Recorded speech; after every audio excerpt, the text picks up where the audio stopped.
Hello. I have a little something here, not alcoholic, to sip from since I still have a bit of a raspy voice since I'm recovering. Let me move my fireplace very gently here. There we go. I made a video last night and there was an enormous amount of comments. I was actually requesting information from people and I took notes of a lot of the things that were incredibly important regarding, the frightening stuff that I've been hearing going on in Europe. I've got like 7,500 or 7,600 videos. I actually take affront at any notion that I make any type of doom and gloom videos, talking about alerts and keeping your head on a swivel and having situational awareness. And only a fool would say that it's bad to have situational awareness. It's not like Paris, France in World War II, where certain Parisians were out, sweeping the sidewalk in front of their business, completely oblivious to the German tanks, rolling down the outskirts of Paris, c'est la vie, everything is fine. Completely oblivious. That's what we call really poor situational awareness. So I actually take affront at that. It's completely untrue and nonsense. None of us can trust the news anymore.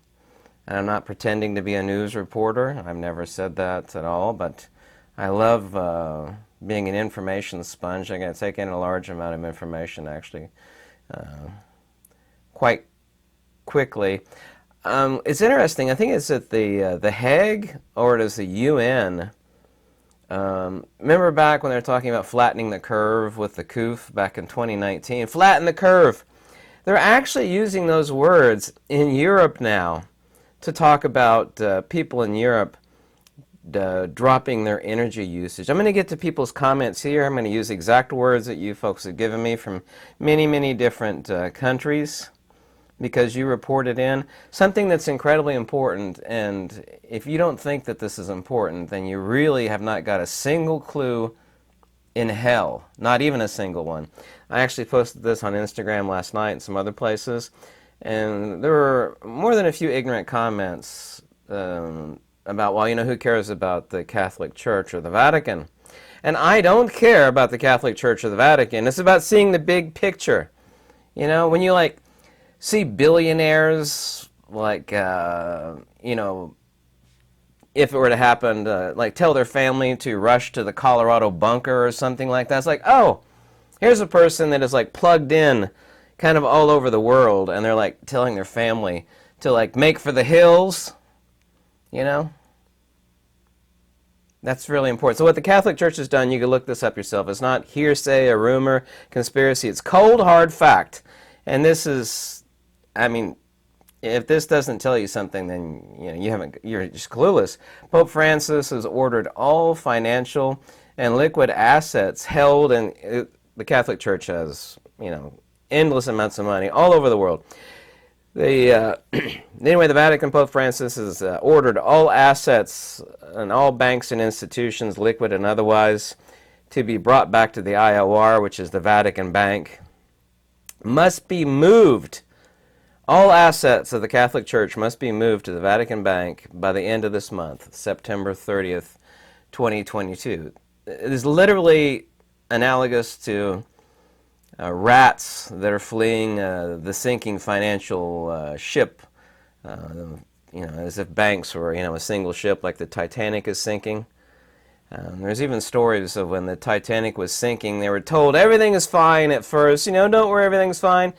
And yet people on the lower decks, they saw all these rats that were fleeing, to get out. It's like, they didn't believe the people up above were saying, oh, everything's fine, don't worry about it. The rats were fleeing. The rats knew something that the dumb people didn't know.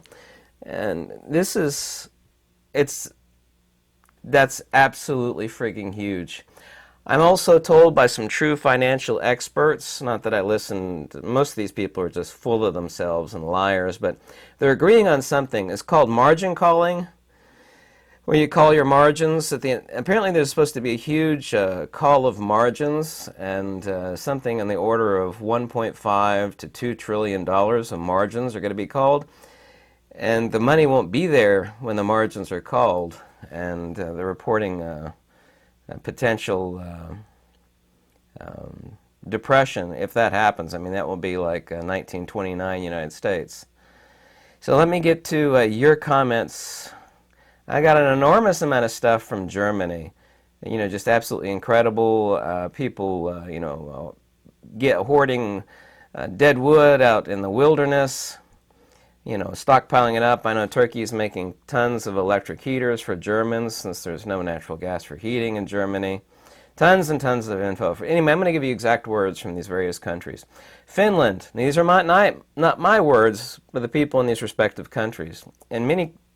And basically, all these cases, many other people from the same countries reporting the same darn thing. Finland jumped from 4.5 cents per kilowatt hour to 60 cents. You know what kind of increase that is?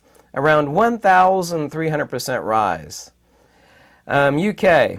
I can't afford electric now or fuel. I'm in the UK. It's either food or fuel now. I'm disabled with a child. I've been cut off 3 times now from power. Here's another Brit. Electric and gas bill for domestic property was on average £1,000 to £1,500 a year. Now it could be around 4,000. Business horror stories, pubs, restaurants, etc., going from £20,000 to £100,000 per year.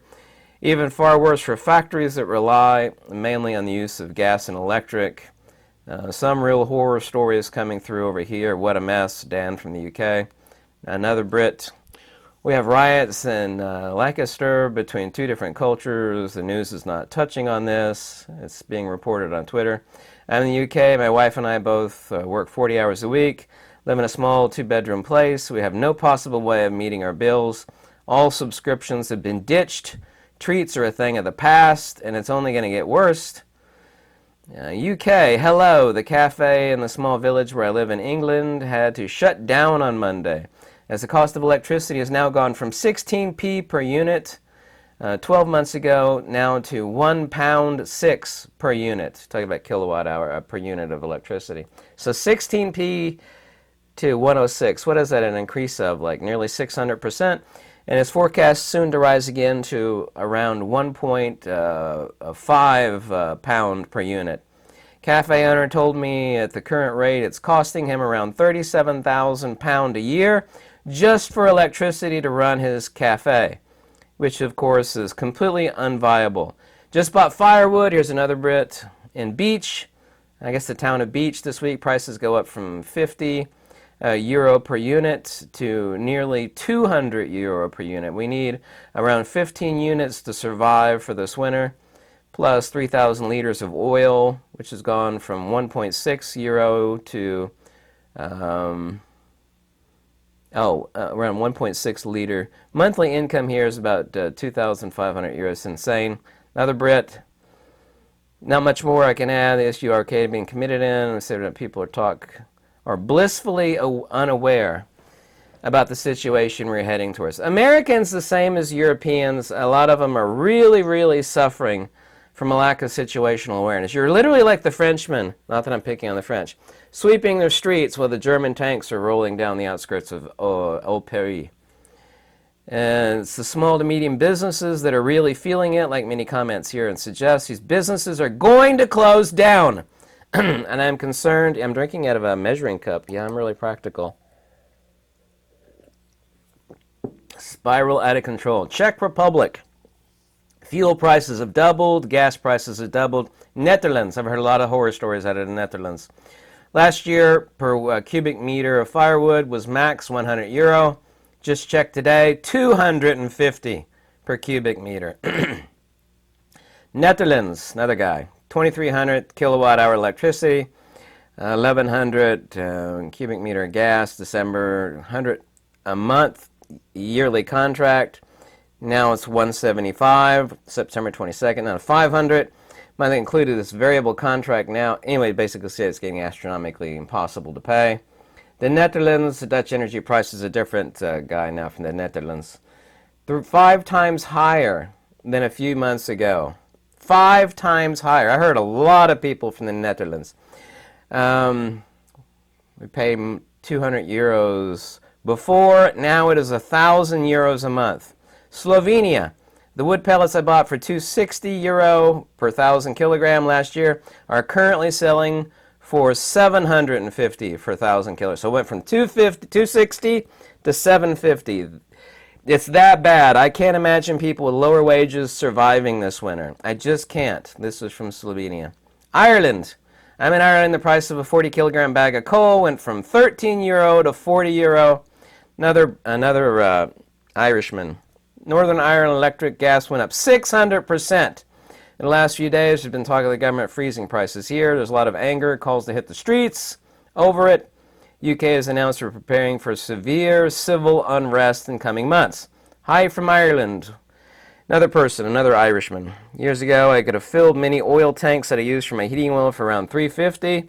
Today, it cost me $1,360. So it went from $3.50 to $1,360.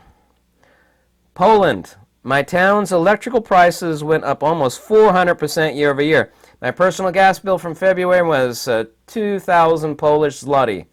That's almost what I paid for all winter the year before. Norway, I thought Norway was doing pretty good.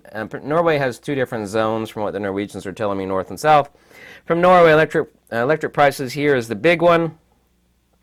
I'm just going to do the short version of this. Price increase has been over 800%. And we use electricity for everything here, and that's increasing the cost of living everywhere. Another Norger.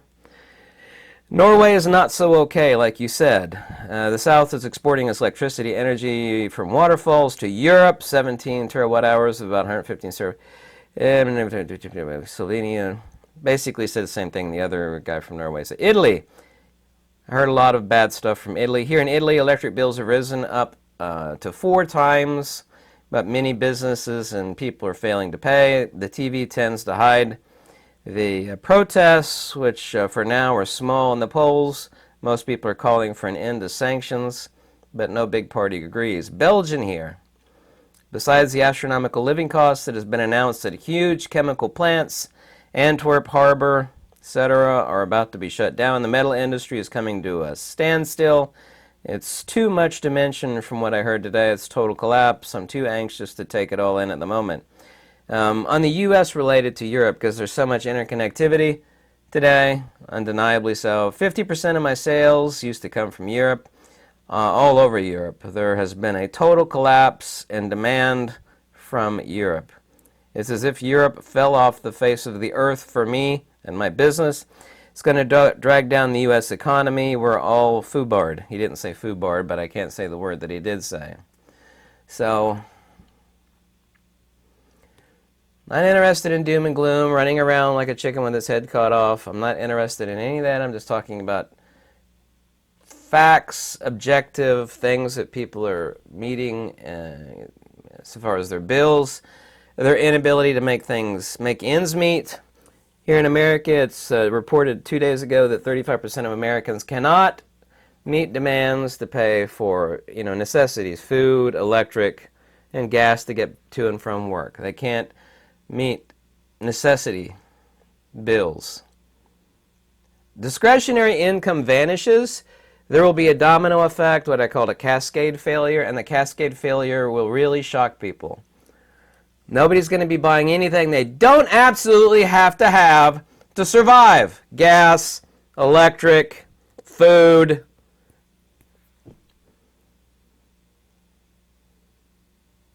You know what percentage of the global business is based around making or supporting things or supporting parts to make things that are not absolutely needed for ultimate survival? I mean, like, what do you need for survival? We're talking about pre-industrial needs. Like, what do you need? I need a skillet to cook my food. I need some fire. I need some clothing. Then I need a roof over my head. Some split logs to feed the fire. I mean, other than that, that's really about all human beings need. You don't need TV, internet, computers, on and on and on and on and on and on. There's a million things you don't need. Like, I could reuse that instead of, buying that nice thing, which I don't really need. I could live with that. When that starts happening, there will be a cascade failure on discretionary spending. And that will absolutely shock the world. People will, their coin purse is going to fall on the floor, and their nuggets are going to roll across the floor. People are going to be shocked. People really don't have any idea how interconnected everything is. And if you're not shocked off your axis about the fact that the Vatican has ordered all their monies and all their banks and financial institutions taken out no later than the end of this month and put into the Vatican Bank. I mean, that's not rumor or hearsay. That's fact. Go look it up. That is extremely telling.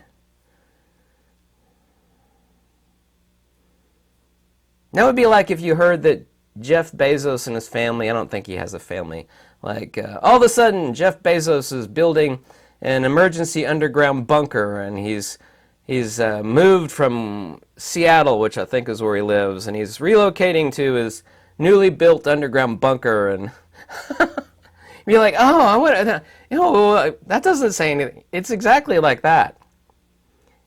Some unintelligent commenters said, well, I don't care about the Pope or the Vatican or the Catholic. It's not about that. It is about what it says. Because they have eyes and ears all over the world. And the fact that they're doing this and they're rushing it. The deadline for the Vatican getting every buck that they got back to the Vatican Bank, and today's the 8th, there's a 22-day deadline for the Vatican to pull out all their money and take it and put it in the Vatican Bank, or it's their bank.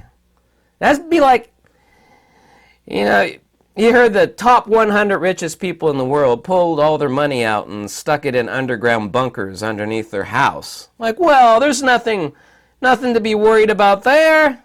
No.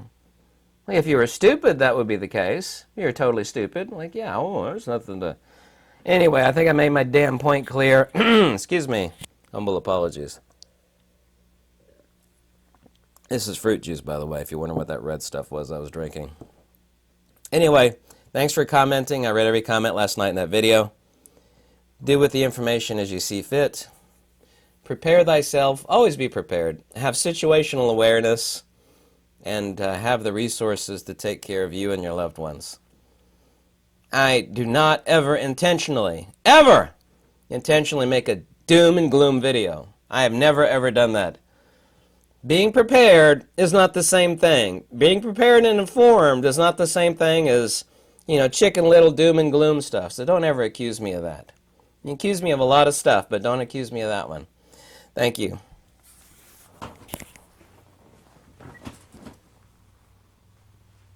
Here ended the lesson.